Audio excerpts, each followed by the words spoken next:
Ok, pessoal, dando continuidade, vamos para a parte de geometria agora. Vamos começar a falar sobre circunferência e círculos e algumas partes importantes disso que a gente precisa estar vendo, né? Primeiramente, a gente tem que ver qual é a diferença entre circunferência e círculo, se há diferença ou não. Claro que há. Aquela linha circular no qual ela é vazada, tipo um bambolê, ele é o que a gente chama de circunferência.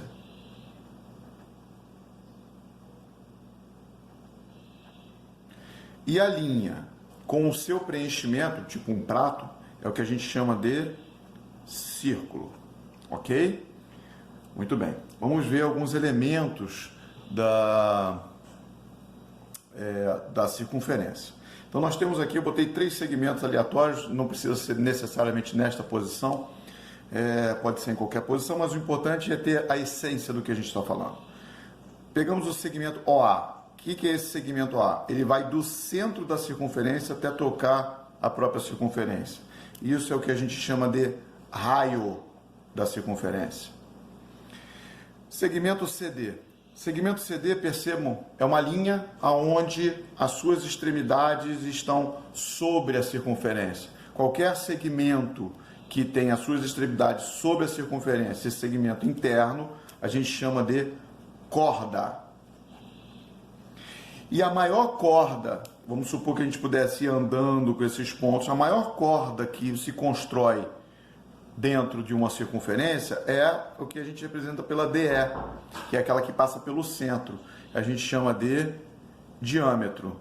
Só para a gente não esquecer, como ela passa pelo centro, eu tenho aqui o diâmetro, lá de cá um raio e outro raio. Então o diâmetro é a mesma coisa que 2 vezes o valor do raio. Tá bem? Muito bem. Sabendo disso, vamos ver agora posições relativas. São posições em relação a ponto, reta e circunferências, tá? Então, nós temos 3 situações entre ponto e circunferência.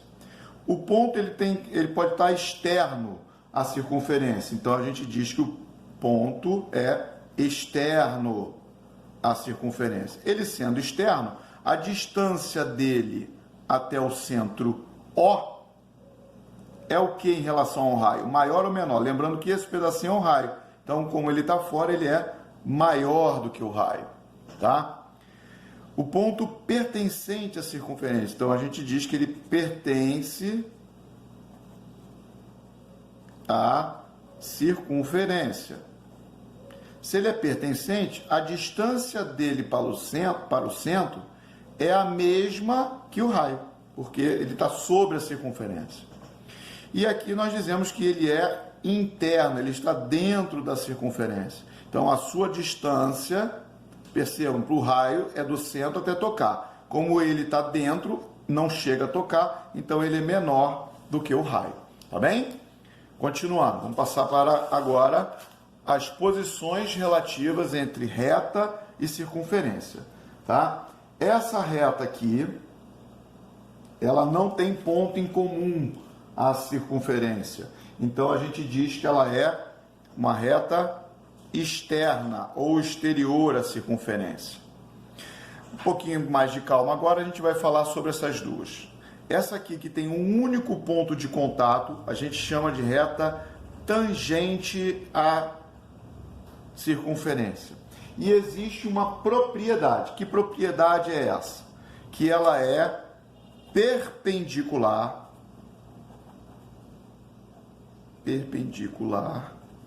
ao raio. O que significa isso? Que na reta tangente, se eu desenhar o raio tocando esse ponto de tangência, sempre vai fazer um ângulo de 90 graus. Isso é que é ser perpendicular ao raio, certo? Essa outra reta, ela tem 2 pontos de contato, então ela é chamada de reta secante. Também existe uma propriedade. Eu passando um raio aqui perpendicular a essa reta, o raio divide o segmento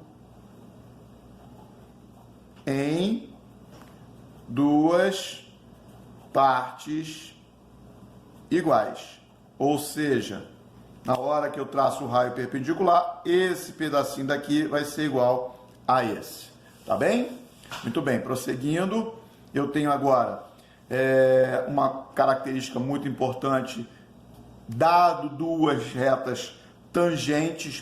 segmentos tangentes a uma circunferência, partindo do mesmo ponto. Então, tem aqui o PA e o PB, tá? Quando eles partem do mesmo ponto e eles são tangentes à circunferência, a propriedade é que PA sempre será igual a PB.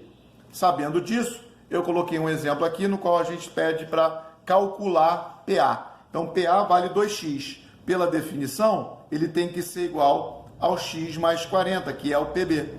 Resolvendo isso daqui, 2x menos x é igual a 40, x é igual a 40. Ok, pessoal? Beleza, então. Prosseguindo, agora nós vamos ver as posições relativas entre duas circunferências, tá certo? Então, aqui a gente vai ter, nesse caso aqui, elas não têm ponto nenhum em contato, então elas são externas. Aqui elas têm um ponto de contato, então elas são tangentes. Agora, percebam que elas estão fora, então tangentes externas.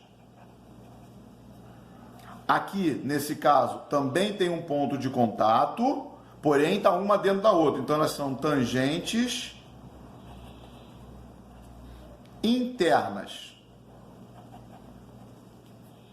Nesse caso aqui, elas possuem dois pontos de contato, então elas são consideradas secantes, circunferências secantes. Aqui elas não têm ponto de contato, mas uma está dentro da outra, então elas são internas. E aqui, elas são também internas, mas elas têm uma propriedade em especial, ou seja, o centro de uma é igual ao centro da outra. Então aqui nós dizemos que elas são concêntricas. Tem o mesmo centro. Ok, pessoal?